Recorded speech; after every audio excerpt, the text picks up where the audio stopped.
Имаме ексклузивно интервју со најомразениот и озлогласениот непријател на Македонија оваа година.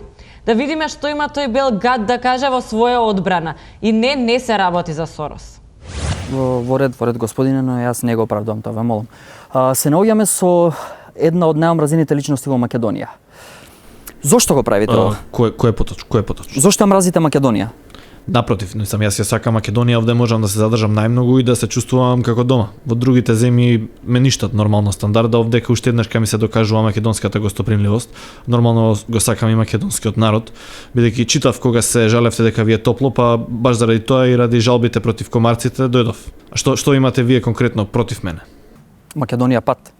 Па Македонија пат нема ништо против мене. Значи, добро, до кога планирате да останете овде, нели, како вика народната поговорка?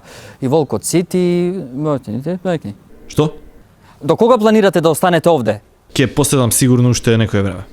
Значи, се уште сте решени уште да правите деструкција во државата, срамота. Ве молам, сериозно размислете дали тој хаос е од мене, јас само дојдов, а вие што направивте? Ја направив снежко. И тоа за децата го направив тој снежко. Значи, луѓе се испод тепа, немаме струја, па имаме струја цело време ладно, а вас ви е гајле. Па уште се смеете. Искрено баш ми е гајле. Значи, знаете што? Воопшто не ми се свиѓа вашиот однос, ама ова е напад на новинар. Ви благодарам, студио. Се гледаме. Една скапана. Ѓубрени.